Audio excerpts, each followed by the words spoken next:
All right, folks, we are back at CBS Radio in Green Tree. Rob Pratte, Saturday, moments away, right after CBS Radio News. My producer, Michael Carr, and I, preparing for another broadcast day. And, of course, you have Pittsburgh Works, your weekend magazine, all of that today. But the first 2 hours of the program, this is what we're going to be talking about. Some of the stories that, obviously, I think are going to make you think and want to voice your opinion.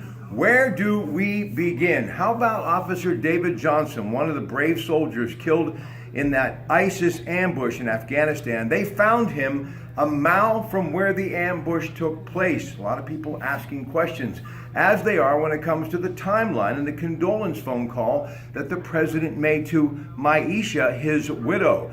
And John Kelly, retired four-star general in the Marine Corps, and yes, his speech trying to defend the president. Even White House Communications Director Sarah Huckabee Sanders is saying, do you really want to go after a four-star retired general, telling the media that. Now, speaking of the president, he has obviously been involved in a lot of scrapes of late, including the latest in which President Barack Obama and George Bush taking a few shots at the president, including during the George W. Bush Institute speech. Well, guess who comes to his defense?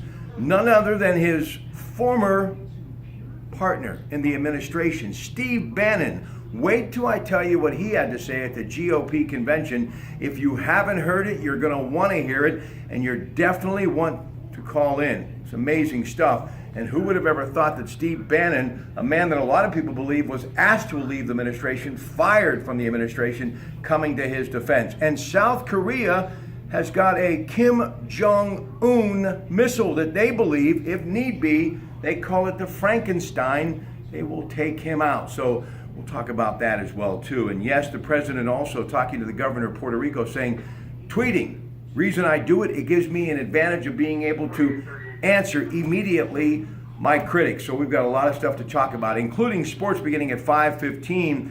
Penguins, it was Connor Sheary, 253 in regulation. He gets the winner against Florida. They take on Tampa tonight. And Houston stays alive in the American League Championship Series. There will be a decisive Game 7 tonight in Houston, taking on the Yankees, with the winner moving on to the World Series to take on the Dodgers. All of that, your AccuWeather forecast too. Rob Pratte, Saturday in moments on KDKA. Good morning.